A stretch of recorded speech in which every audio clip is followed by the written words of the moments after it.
संज्ञा होती क्या है?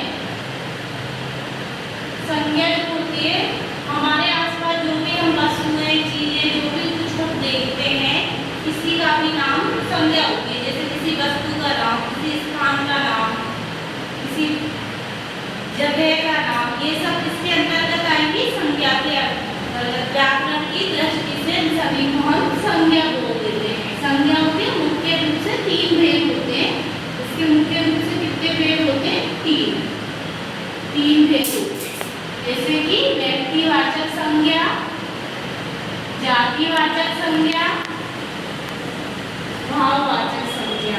आज हम जानेंगे इन तीनों में भेद क्या है, किस प्रकार से इनको पहचाना जा सकता है। सबसे पहले जानेंगे कि ये जो व्यक्तिवाचक और जातिवाचक संज्ञा है ये कैसी होती है? मूर्त होती है। कैसी होती है ये संज्ञाएं? मूर्त होती है। और ये जो भाववाचक संज्ञा है ये कैसी होती है? अमूर्त। मूर्त यानी किसको हम छू सकते हैं, देख सकते हैं, उसको बोलते हैं मूर्त। व्यक्ति हम देख सकते हैं, किस व्यक्ति की जाति है, पर्सन, जगह, उसको हम देख सकते हैं, मूर्त रूप से वो हमारे सामने होते हैं। लेकिन भाव को हम महसूस कर सकते हैं, देख या छू नहीं सकते। तो ये होती है हमारी अमूर्त संज्ञा। तो ये दोनों होती है हमारी मूर्त संज्ञाएं। व्यक्तिवाचक संज्ञा, इसको पहचानने का तरीका है, जैसे मैंने बोला नाम, किसी व्यक्ति का नाम है तो इसको हम एक वचन है ये।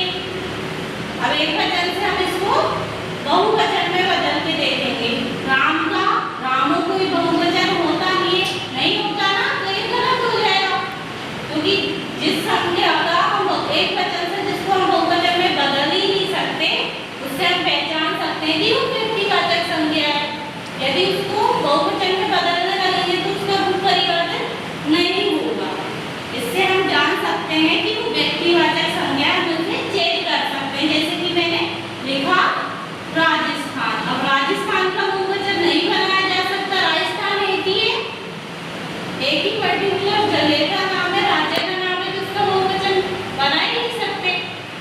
इससे हम पहचान सकते हैं कि ये व्यक्तिवाचक संज्ञा है।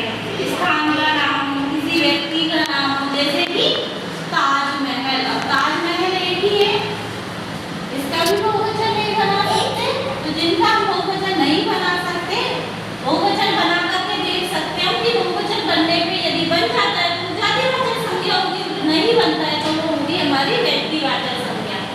अब जातिवाचक संज्ञा को देखेंगे। अब व्यक्तिवाचक संज्ञा में कौन कौन से आते हैं? जैसे नदी का नाम है, दिशाओं के नाम है, पर्वतों के नाम है, नदियों के नाम है, गंगा, यमुना, सरस्वती, हिमालय है, उसकी चोटियां हैं, पर्वतों की चोटियां हैं, ये सब इसमें आ जाएंगे व्यक्तिवाचक संज्ञा में। किसी व्यक्ति का नाम, किसी भी जगह का नाम, इन सबके नाम तो व्यक्तिवाचक संज्ञा में आ जाएंगे, क्योंकि वो नित्य है, अनित्य है, उनका पूर्वक ही नहीं बनाया जा सकता, बनाने पे बनेगा ही नहीं, क्योंकि वो तो पर्टिकुलर एक ही है। अब जातिवाचक संज्ञा को देखेंगे। राम की जाति क्या है कि वो मनुष्य है। मनुष्य जाति होती है, मनुष्य का बहुवचन बनाए तो मनुष्य हो जाएगा। ये स्थानों के नाम है, स्थानों हो जाएगा, इसका प्लूरल बना के देखेंगे हमको।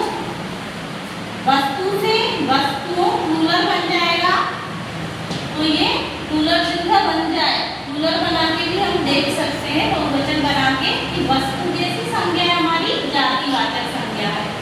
राम के या मोहन के, इनसे हमें किसका पता चलता है कि ये मनुष्य है, जाति का बोध कराते हैं, तो ये हमारी जातिवाचक संज्ञा है। जैसे कि फल, स्थान आदि।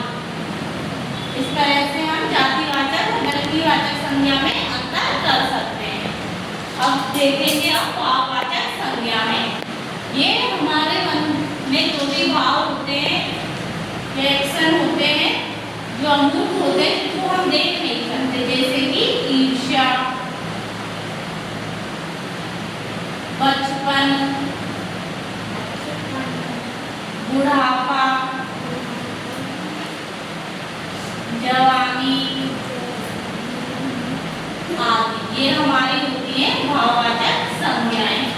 आज हमने इनमें भेद करना सीखा।